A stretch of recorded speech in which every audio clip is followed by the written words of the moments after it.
Jésus revient à Capharnaüm, et rapidement, la nouvelle de sa présence se répand. Une grande foule se rassemble autour de la maison où il se trouve, rendant l'accès difficile.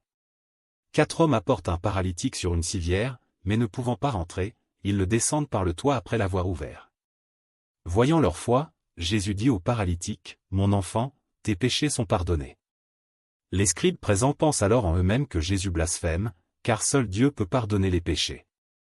Connaissant leurs pensées, Jésus leur dit, « Pourquoi avez-vous de telles pensées dans vos cœurs?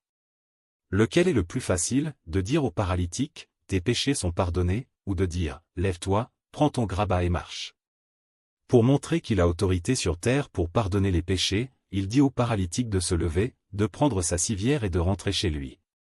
L'homme se lève immédiatement, suscitant l'étonnement et la glorification de Dieu par la foule. Par la suite, Jésus marche le long du lac et appelle Lévi, fils d'Alphée, un collecteur d'impôts, qui le suit aussitôt.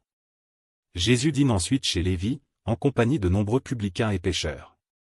Les scribes et les pharisiens critiquent alors ses disciples en demandant pourquoi ils mangent avec de tels gens.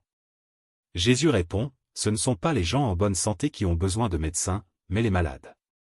Je ne suis pas venu appeler les justes, mais les pécheurs. » Les disciples de Jean et les pharisiens questionnent Jésus sur le jeûne, puisqu'eux-mêmes jeûnent régulièrement, contrairement aux disciples de Jésus. Il leur répond par une parabole, en expliquant que tant que l'époux est avec eux, les invités ne peuvent pas jeûner. Il fait allusion à sa présence comme l'époux, et au temps où il sera enlevé, moment où ils jeûneront.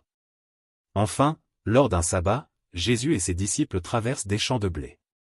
Les disciples commencent à arracher des épis, ce qui provoque la colère des pharisiens, qui considèrent cela comme une violation du sabbat. Jésus leur rappelle que David lui-même a mangé les pains de proposition lorsqu'il avait faim, et conclut en déclarant, « Le sabbat a été fait pour l'homme, et non l'homme pour le sabbat. C'est pourquoi le Fils de l'homme est maître, même du sabbat. » Ce chapitre révèle plusieurs enseignements essentiels de Jésus, il souligne l'importance de la foi, la priorité de la miséricorde sur les rites religieux, et la flexibilité de la loi en faveur de la compassion humaine. Jésus se présente comme ayant autorité divine pour pardonner les péchés, et enseigne que l'amour et la miséricorde surpassent les observances strictes des traditions religieuses.